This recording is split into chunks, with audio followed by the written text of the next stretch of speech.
Bonsoir à tous. Comme prévu, je vous ai préparé un espèce de petit corrigé de l'exercice 2 de l'évaluation. J'espère que vous le regarderez attentivement parce que je viens d'y passer un certain temps. Donc là, vous aviez l'énoncé de l'exercice. Un enfant s'interroge donc avec une maman de groupe A, un papa de groupe B et un enfant de groupe sanguin O. Et on se demandait si c'était possible. On vous rappelle que le gène responsable des groupes sanguins, il est porté par le chromosome 9 et qu'il a 3 allèles A, B qui sont dominants et O qui est non dominant ou aussi appelé récessif. Cet enfant, on nous dit qu'il est de groupe sanguin O. Comme l'allèle O est un allèle qui est non dominant, il doit nécessairement être présent en 2 exemplaires pour pouvoir donner le groupe sanguin O. Donc cet enfant, sur sa paire de chromosomes 9, il doit avoir 2 copies de l'allèle O. 1, 2. C'est une paire de chromosomes. Je vous rappelle, il y a toujours 2 chromosomes par paire. Si jamais on avait eu un allèle A, cet enfant n'aurait pas été de groupe O, il aurait été de groupe A puisque l'allèle A est dominant. Donc la seule solution pour cet enfant, c'est d'avoir 2 allèles O. Voici donc les allèles que porte l'enfant. On vous demande dans la question 2 d'où viennent ces allèles. Ces allèles, c'est très simple, ils viennent du père et de la mère. Je vous rappelle pourquoi.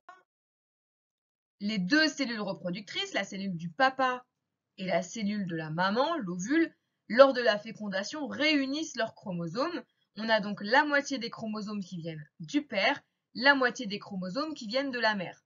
Donc pour l'autre enfant, c'est pareil, un chromosome du papa, un chromosome de la maman. Vous deviez utiliser ça pour retrouver les chromosomes et en particulier les allèles portés par le père et par la mère. On sait que le père est de groupe sanguin B. On sait aussi qu'il a transmis à son enfant un allèle O.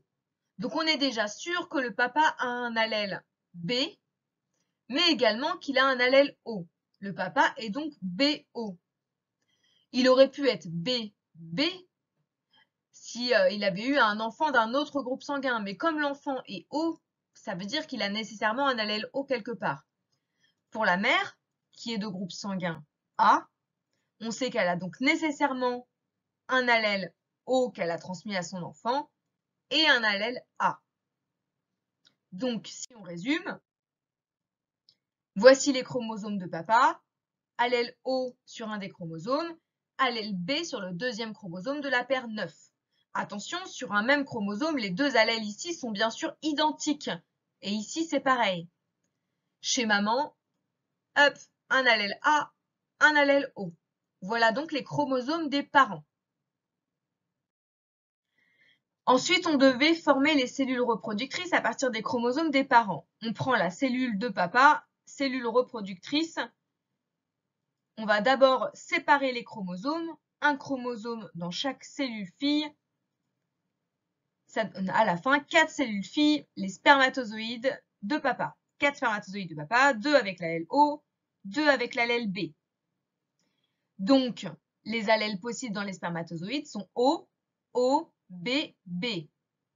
Ça fait bien 4 cellules, chacune avec 2 O, chacune avec 2 B. On fait la même chose pour la maman maintenant. Cellule de maman, on sépare les chromosomes, ensuite on sépare les chromatides, c'est la méiose, je vous le rappelle, et ensuite on les met dans le tableau, 2 fois O, 2 fois A. Après c'est très simple, il suffit simplement de réunir, ici ça fait O, O, O, O, donc là ça fait exactement les chromosomes portés par l'enfant, BO, AB, bref, à la fin on obtient une combinaison comme ça. Il y a nécessairement ici un seul allèle, parce que dans les cellules filles de la méiose, on a toujours un chromatide qui porte un allèle. À la fin, donc, on a 4 cellules œufs possibles qui contiennent les gènes de cet enfant, c'est-à-dire les allèles O et O. 4 possibilités sur 16, soit un quart de chance d'avoir un enfant de groupe O quand on est soi-même de groupe B et A. Bon, j'espère que ça vous aura aidé et que c'est un peu plus clair. Prenez bien votre corrigé, on en reparlera éventuellement jeudi si vous avez des questions. Passez une bonne soirée, à bientôt.